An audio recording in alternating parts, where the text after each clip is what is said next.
दोस्तों, आज हम आपको स्वतंत्रता सेनानियों की सूची में एक और नाम आपको बढ़ाते हुए बताते हैं, हकीम अजमल खान। अजमल खान यूनानी चिकित्सा और भारतीय मुस्लिम राष्ट्रवादी राजनेता एवं स्वतंत्रता सेनानी थे। उन्होंने 20वीं शताब्दी के आरंभ में दिल्ली में तिब्बिया कॉलेज के स्थापना करके भारत में यूनानी चिकित्सा का पुनरुत्थान करने के लिए जाना जाता है और साथ ही एक रसायनज्ञ डॉक्टर सलीमुज्जमान सिद्दीकी को सामने लाने का श्रेय भी उन्हीं को जाता है, जिनके यूनानी चिकित्सा में उपयोग होने वाले महत्वपूर्ण चिकित्सीय पौधों पर किए गए आगामी शोधों ने इसे एक नई दिशा प्रदान की थी। वे गांधी जी के निकट सहयोगी थे। उन्होंने असहयोग आंदोलन सत्याग्रह में भाग लिया था, खिलाफत आंदोलन का नेतृत्व किया था। साथ ही वे भारतीय राष्ट्रीय कांग्रेस के अध्यक्ष भी निर्वाचित हुए थे। सन 1892 में यूनानी चिकित्सा की शिक्षा पूरी करने के बाद वे रामपुर के नवाब का मुख्य चिकित्सक बन गए।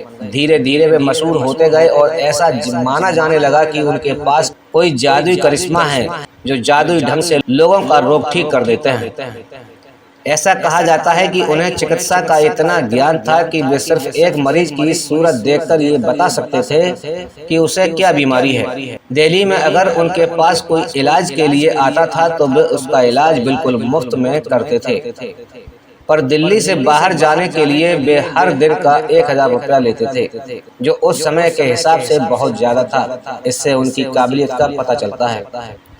उन्होंने यूनानी चिकित्सा पद्धति के विकास के लिए बहुत प्रयत्न और कार्य किए। इस दिशा में कार्य करते हुए उन्होंने 3 महत्वपूर्ण संस्थानों की स्थापना की। दिल्ली में सेंट्रल कॉलेज, हिंदुस्तानी दवाखाना और आयुर्वेद एवं यूनानी तिब्बिया कॉलेज। इन सब संस्थानों ने न सिर्फ एक चिकित्सा पद्धति के क्षेत्र में शोध किया, बल्कि यूनानी पद्धति को विलुप्त होने से बचाया। उन्होंने अपने कठिन परिश्रम से लगभग मृतप्राय इस महत्वपूर्ण चिकित्सा पद्धति को ब्रिटिश काल में भी जीवित रखा। अंग्रेज इस पद्धति को बिल्कुल खत्म करना चाहते थे, लेकिन हकीम अजमल खान ने इसे जिंदा रखा। वह एक बार एक रानी के लिए देखने गए थे और उन्होंने कहा था कि आप ये अंग्रेजी लिबास अब भी पहनती हैं, बदलता हुआ दौर है।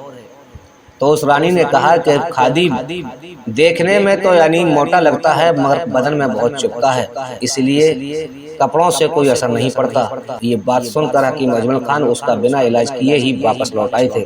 हकीम अजमल खान ने यूनानी चिकित्सा पद्धति में पश्चिमी चिकित्सा पद्धति के कुछ सिद्धांतों को शामिल करने का सुझाव दिया, पर वहीं दूसरी ओर इस पद्धति से संबंध रखने वाला एक और धड़ा था जो यूनानी चिकित्सा पद्धति के मूल स्वरूप को वैसा ही रखना चाहता था। 1918 में हकीम अजमल खान कांग्रेस में शामिल हो गए। हकीम साहब के राजनीति में प्रवेश करते ही उनका पुश्तैनी घर आज भी बल्ली महाराज में शरीफ मंजिल के नाम से प्रसिद्ध है, राजनीतिज्ञों का केंद्र बन गया। उन दिनों शरीफ मंजिल में नेताओं के आने जाने में बहुत चहल पहल बनी रहती थी। हकीम साहब एक बड़े तख्त पर बैठकर नेताओं से विचार विमर्श करते रहते थे। गुप्त बात के लिए आंगन में लगे हुए छोटे कमरे में बैठते थे। उस छोटे से कमरे में न जाने कितनी समस्याओं का समाधान किया गया था, जिसमें आज सन्नाटा छाया रहता है। हकीम साहब की योजना के अनुसार 30 मार्च 1919 ईस्वी को दिल्ली में सबसे बड़ी हड़ताल हुई थी। इस हड़ताल को सफल बनाने के लिए उन्होंने बहुत दौड़ धूप की थी। उनके इस कार्य की बड़े बड़े नेताओं ने दिल खोलकर प्रशंसा की थी। 1919 ईस्वी के अंतर में उनके प्रयत्नों से ही शहीदों का शानदार स्मारक बना, जिसकी देश के बड़े बड़े नेताओं ने प्रशंसा की। 1921 में आपने कांग्रेस के अहमदाबाद अधिवेशन की खिलाफत कांग्रेस की अध्यक्षता की। ऑल इंडिया गौ रक्षा कॉन्फ्रेंस, जिसके अध्यक्ष लाला लाजपत राय थे, स्वागत समिति की अध्यक्षता का दायित्व भी हकीम साहब ने ही उठाया था। उस सम्मेलन में मुसलमानों से अपील की गई थी कि वे इस मामले में हिंदुओं की भावनाओं का सम्मान करें। हकीम साहब ने 1918 ईस्वी से लेकर 1927 तक स्वतंत्रता आंदोलन की राजनीति में खुलकर भाग लिया था। 1927 में ये महापुरुष परलोक सिधार गए। 9 वर्ष के थोड़े से समय में ही उन्होंने आज़ादी के लिए बहुत महत्वपूर्ण कार्य किए, जिसके कारण उन्हें युगों युगों तक याद किया जाता रहेगा।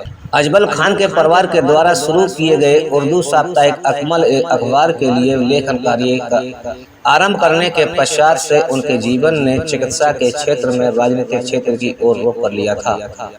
खान उस मुस्लिम दल का नेतृत्व भी कर रहे थे जो 1906 में शिमला में भारत के वायसराय को ज्ञापन सौंपने के लिए किया गया था।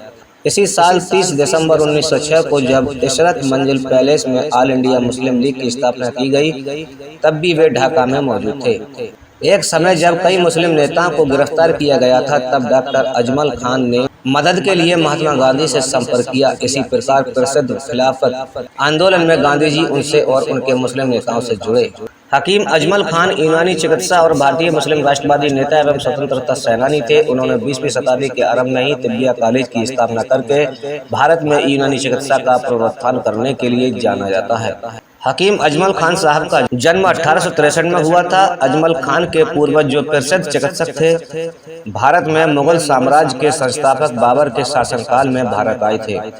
हकीम अजमल खान के परिवार के सभी सदस्य यूनानी हकीम थे। उनका परिवार मुगल शासकों के समय से चिकित्सा की इस प्राचीन शैली का अभ्यास करता रहा था। वे उस जमाने में दिल्ली के रईस के रूप में जाने जाते थे। उनके दादा हकीम शरीफ खान मुगल शासक शाह आलम के चिकित्सक थे और उन्होंने शरीफ मंजिल का निर्माण करवाया था, जो एक अस्पताल और महाविद्यालय था। यहाँ यूनानी चिकित्सा की पढ़ाई की जाती थी। हकीम अजमल खान पर ये लेख हमारा आपको कैसा लगा, आप जरूर बताएं। उन्होंने देश की आज़ादी के लिए कौन कौन से आंदोलनों में भाग लिया और क्या मदद की, ये कमेंट बॉक्स में जरूर बताएं।